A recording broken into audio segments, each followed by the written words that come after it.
Ahoy there! I am Professor Ludwig von Drake, and I am here welcoming you to a very important part of the program called Things to Remember. And don't forget, some of the things is fun, and some of them are not such a picnic. After all, if they was all fun things, you'd probably already remember them, right? Unless, of course, you never knew them in the first place. In which case, we should call this part Things to Remember, and things you didn't know, which you get to know now. Wowee, what a title! Anyway, passports. Oh boy, you're gonna need them. And when the professor says them, I mean one passport for every single one you are going on the trip with. That's right, even the little kiddies is gonna need one. What's that? No problem, you say? But Ludwig, I've had my passport for years, you say. I say, you might want to double-check that passport's whatchamahooey thing. Oh, there's the little fella. The expiration date. That is, when the passport's no good anymore. Why, you say? Well, it turns out that the people that make the laws says that when you go to Europe, your passport must be valid for 6 months following your cruise. And those fellas isn't joking either. So now you're gonna grab your passport, or passports, and look at what? That's right, the expiration date. Now, you're gonna look at the return date of your cruise. Is there more than a 6-month difference? If not, it's time to renew that passport right now. Well, what are you waiting for? It can take a month or 2 to get it renewed, unless you're going to pay extra for that super speedy expedited service, Mr. Moneybags. All right, now when you're cruising away on that big ship over there, what should you be doing with your passports? Well, that's a very good question, if I do say so myself. Maybe you're thinking to keep it with you all the time when you're in port.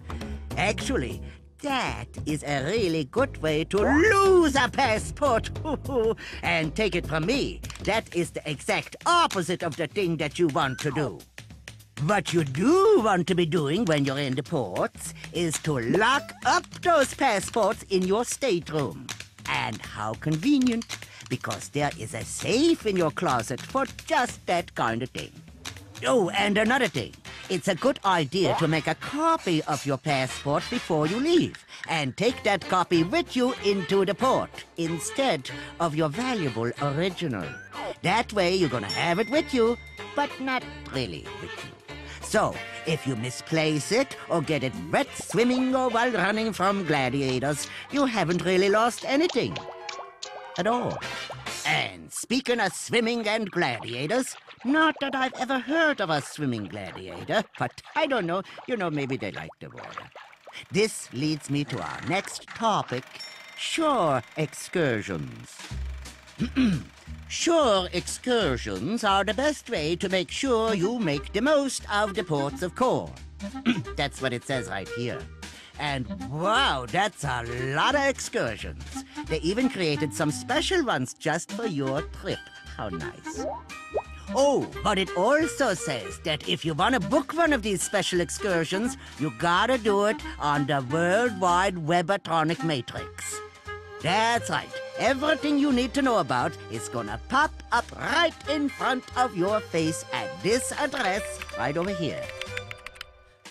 Oh, but what if you want to go exploring the ports on your own? That's a great idea.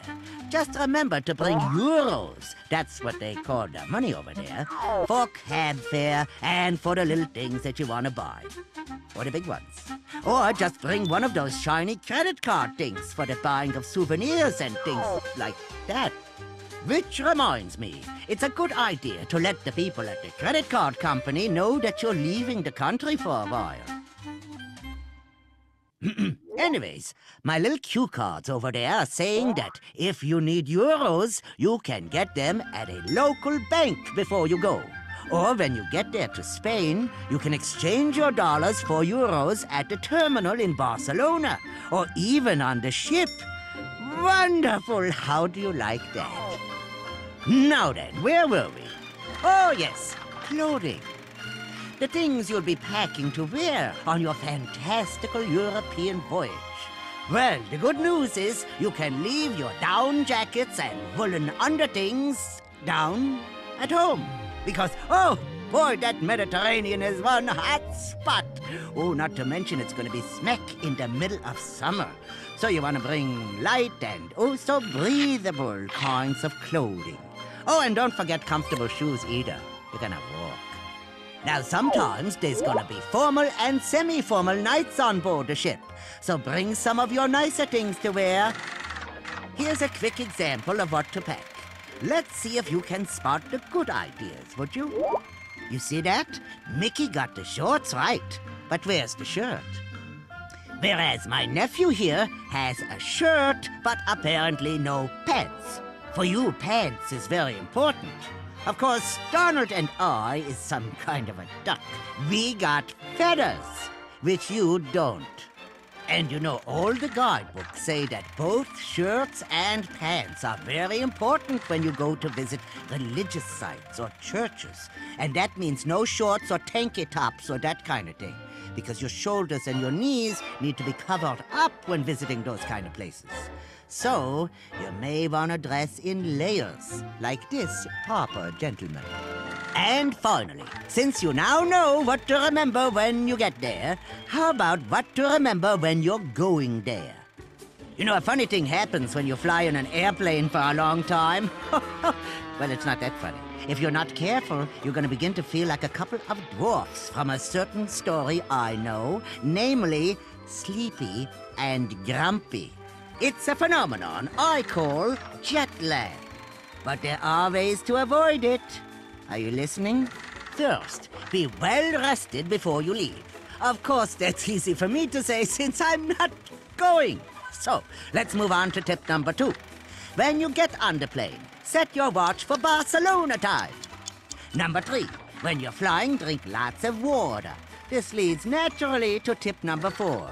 Get up and stretch your legs from time to time. In fact, stretch your whole body. Tip number 5, when you get there, live your whole life like you was back home, but on local time.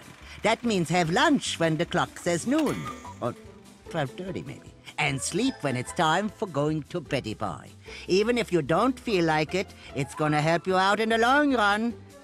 Trust me. And the final tip, number 6, and that's the most important one too. Do not overexert yourself. Now, for me, I try not to exert myself at all. You gotta give yourself a little time to adjust to the new time. If you do, before you know it, bang-ba-boom, you'll be back in the action. Or you could just arrive a day or so before you start cruising and slowly get into your own groove. Like this guy. All right. And once again, my friends, congratulations! You now know a lot of what you need to know before you go on your incredible holiday-type vacation.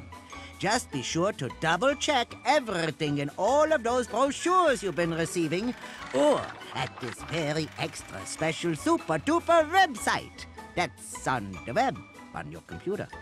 I'm sure you're going to have no problem preparing for the most fabulous cruise you've ever cruised. Bon voyage and happy sailing!